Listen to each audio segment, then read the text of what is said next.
and welcome back to AI Ramblings, episode 48. This week, we've got, I guess, the three letters that will drive a lot of what's going on in AI land is IPO. You've got three big companies, Elon Musk, SpaceX, XAI, X, that combo, and then you've got OpenAI and Anthropic, all just prepping and racing, all of them with mega IPOs, each hoping to be at least valued close to $1 trillion when it all is said and done. And I want to talk a lot about each one of them because of a lot of the news items this week. So first off, I want to chat about OpenAI, which has been kind of a everything AI focused company for the last year and a half now. And this week, it basically announced that it was shifting its focus away from what they call side quests, things like the Sora video app, which it just unceremoniously cut from its roster, along with a variety of other consumer planned offerings, a more spicy ChatGPT, and a number of other consumer focused initiatives that they're pruning back. Why?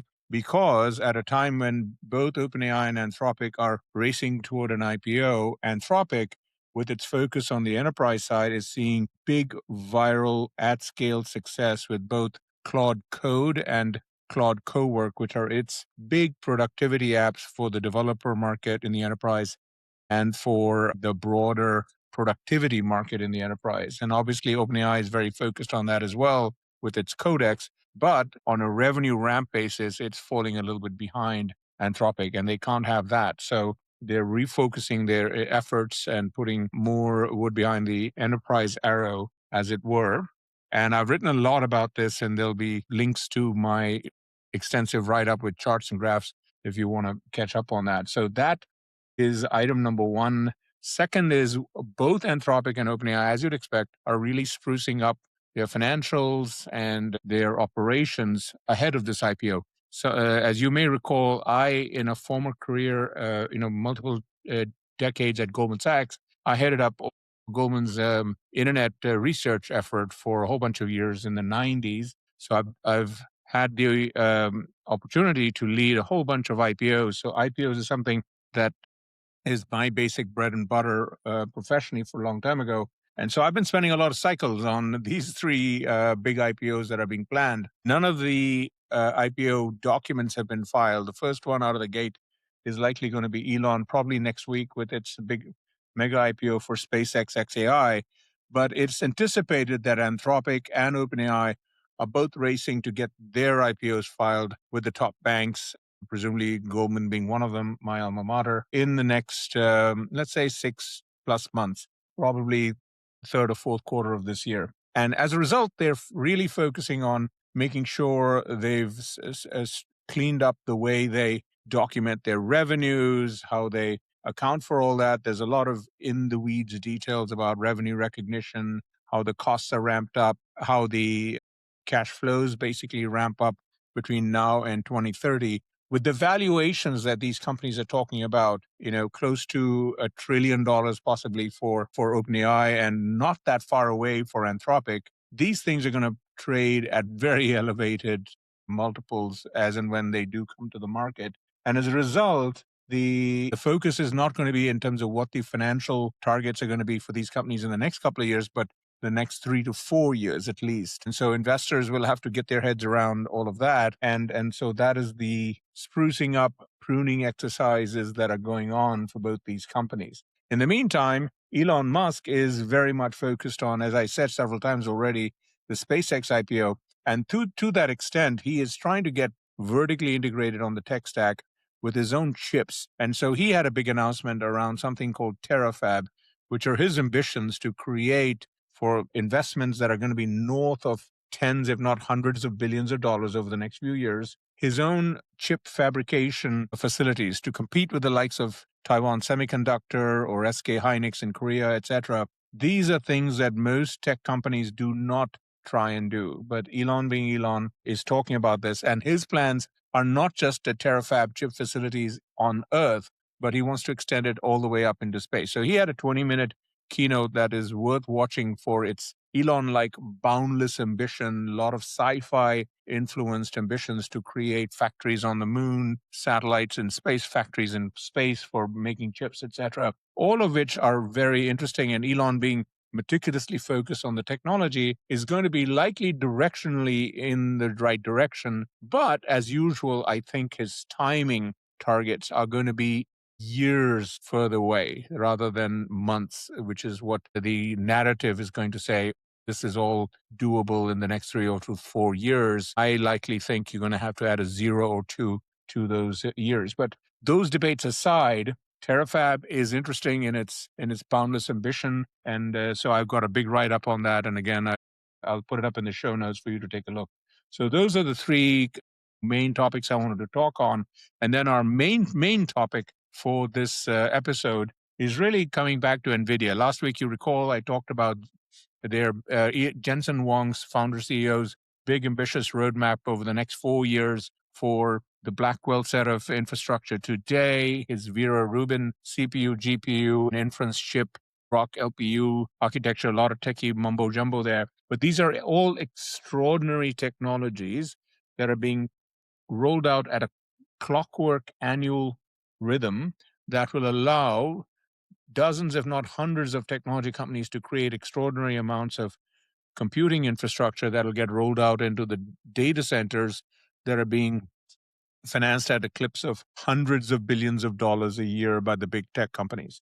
And so Nvidia is now accelerating its role in something what I call the AI Kingmaker role. They're up and down the tech stack. They are partnering with a whole host of technology companies, everything from the chip side to the application and software layers, where they're literally partnering with companies and in many cases feeding them advanced volumes of their latest hardware so that those companies can then use the compute to generate the next generation AI software products and services. The note that I have written up on this is, as an example, is AI's partnership with a company called Reflection AI, which is a 2 or 3, 4 year young company that is focused on open source large language models. They're on the US side competing with a raft of open source AI companies coming out of China and already valued in the tens of billions of dollars. And Nvidia is partnering with them to provide them the latest amounts of some of the chips from Nvidia.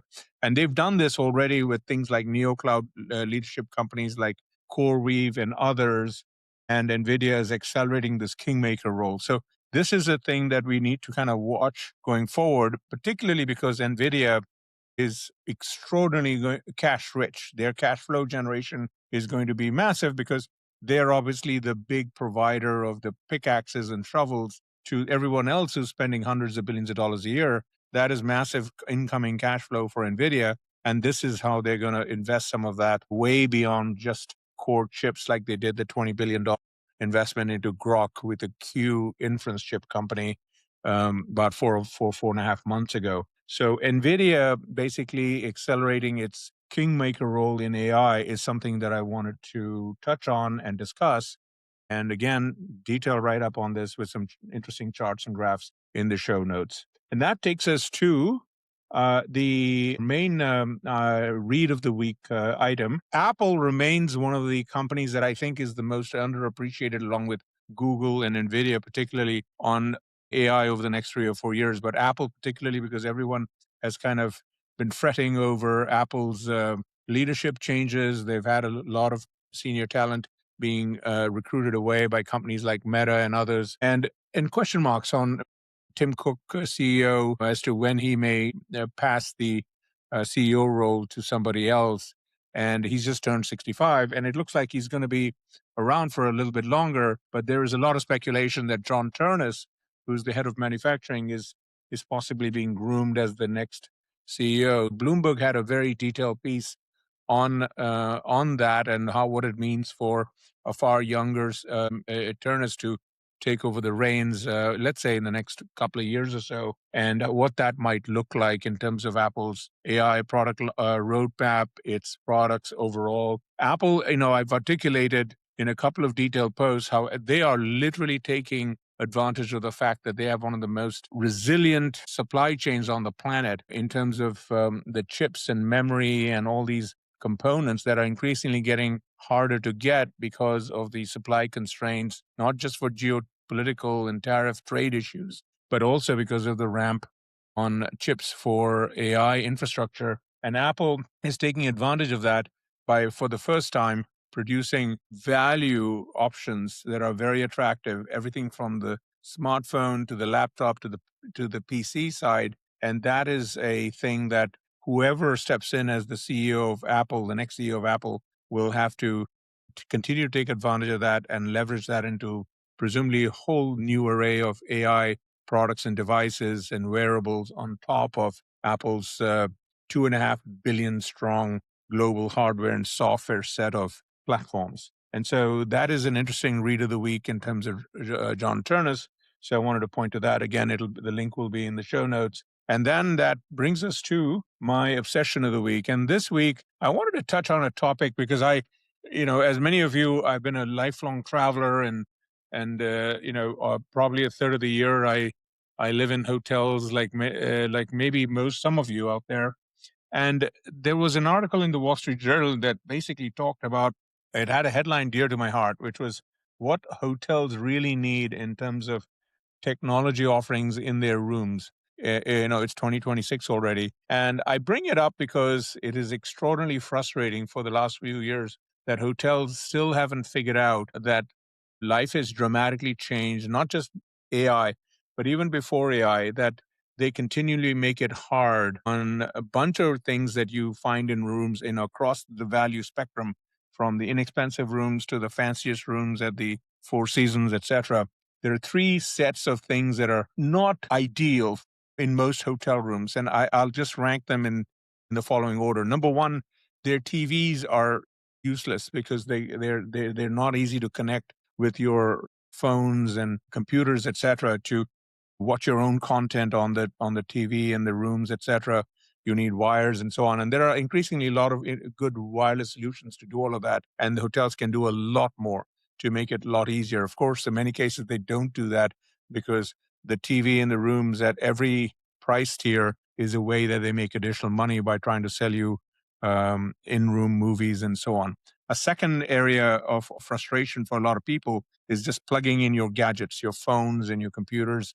They make the plugs generally hard to find behind the desks, around the bedside tables, etc. And number three is Wi-Fi. Even in 26, most hotels have generally stepped away from charging extra for Wi-Fi. They're building in the costs in terms of the cost of the room. Why should we pay extra for Wi-Fi when it's as basic as having running water and electricity in the room? And they're figuring that out, but they still make you log into these darn things every single time, and they sometimes count the number of devices. And oftentimes, people have phones and they have smartphones and they have laptops and they have tablets and so on. And especially if you're traveling with your significant other, there are 3, 4, 5, 6 devices, and they make it tougher. I bring this up because this has been an obsession of mine for a long time, and the journal does a good job creating this laundry list and offering some technology solutions that alleviate some of these burdens, while we wait for the hotels to figure this out.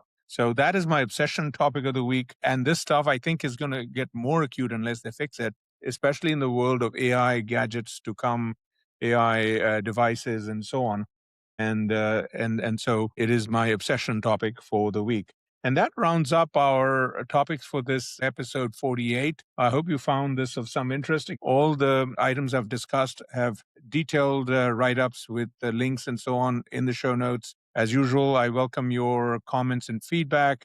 And of course, appreciate any likes and subscriptions to the YouTube channel, etc. Thank you again for joining us, and stay tuned.